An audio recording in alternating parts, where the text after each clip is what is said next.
Hello and welcome to today's video.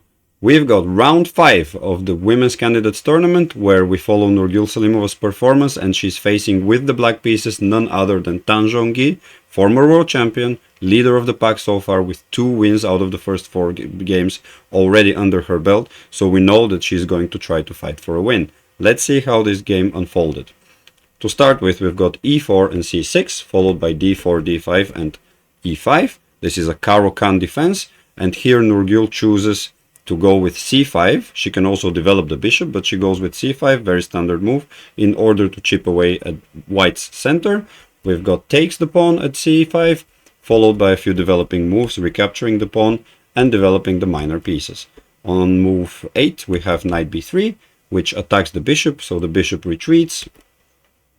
And we've got castles from white, so white is closer to completing development, and then Nurgyul plays a move queen to c7, which the computer doesn't particularly like. What it achieves is it develops the queen and adds an extra attacker to this pawn, but computer wanted to do something else in order to be completely precise, like maybe castling or playing f5.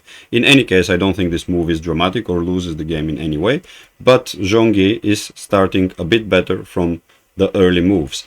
We've got knight coming into b4, adding some attack on c2, but more importantly eyeing the bishop, which is on d3, and a4 from Zhongyi. a6, creating a nice space in case the pawn of white comes to 8-5 for the bishop to retreat, but stay on this very nice diagonal, eyeballing the king, and queen to d2. And here we've got knight to takes d3. So taking this bishop I quite like. There was similarly other moves that could have been played in this position, but I think this is the best move because in the Caro-Cann defense we have this bishop often being used as a very important weapon against the king via the square h7, and with the pawn on e5 it's not so easy to block this bishop. So in any case, I like that Nurgyul exchanged this powerful weapon of Zhongyi, and we have retakes with the pawn. After that, we've got the move that basically gave some serious advantage to Zhongyi, which is d4. I was not sure why Nurgyul played this move. I tried actually quite hard to understand it and still couldn't, because it basically gives a free pawn. This pawn is not easy to be defended and can be taken right away. And I don't think it gives Nurgyul that much compensation. After thinking quite a lot, what could the reason have been for giving a free pawn?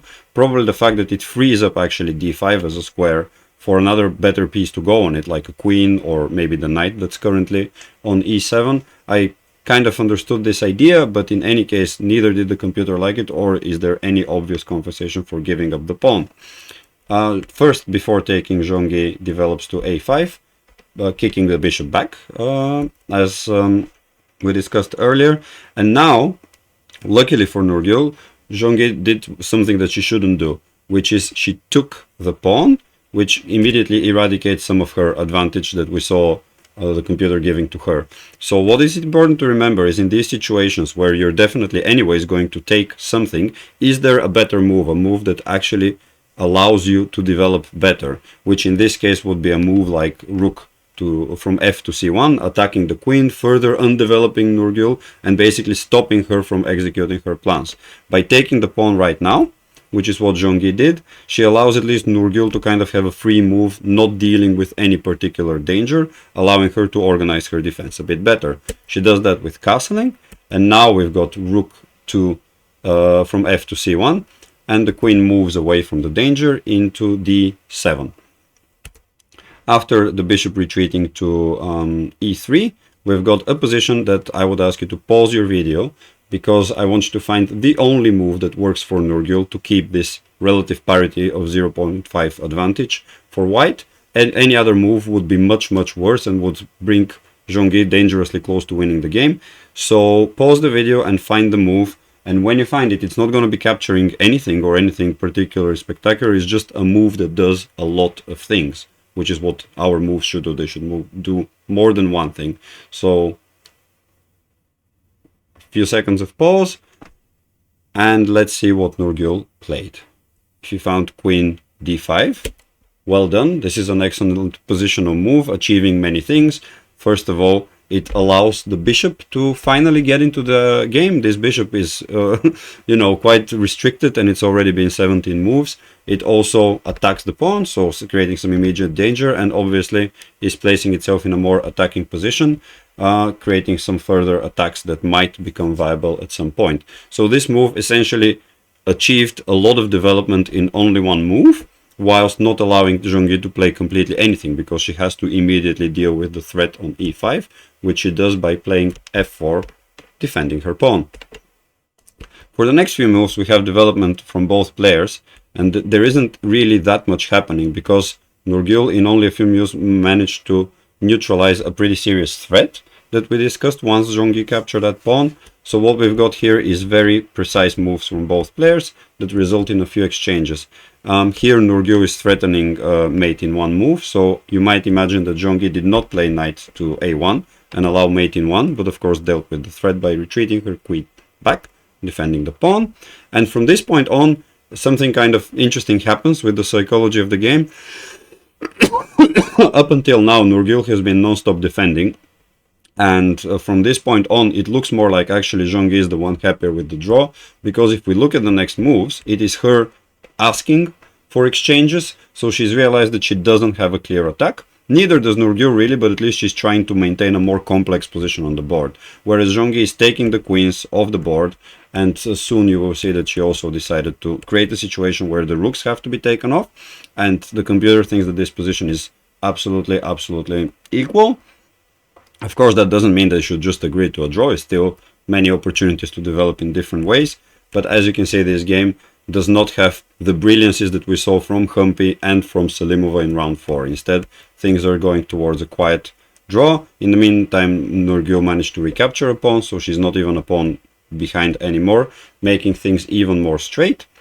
And again, precise plays from both players. Here you have to play king to d3, because you don't want to first take the pawn on f4, since the rook can recapture and Nurgyul would be a pawn up, so you have to play precisely, which is what Tan Zhongyi did in this case. Rook has to retreat from that rank, and now the pawn gets taken. Further pawns are being exchanged, and as you can see, Zhongyi keeps offering ways to simplify the game. Nurgyul is in a bit more of a fighting spirit, but the threats are simply not that dangerous for players of their level. Another very precise move, this time from Nurgyul, going king to g7.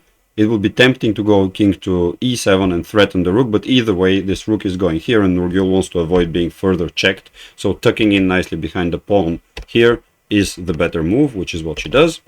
And after a few more moves, things become too simplified, and there is nothing that can be done. Nurgyul temporarily has two pawns at the very end of the game, but they cannot be defended. As you can see, the rook is sniping h-file pawn, and the king is taking the pawn on f4. So it is here on move 58 that they agreed to a draw.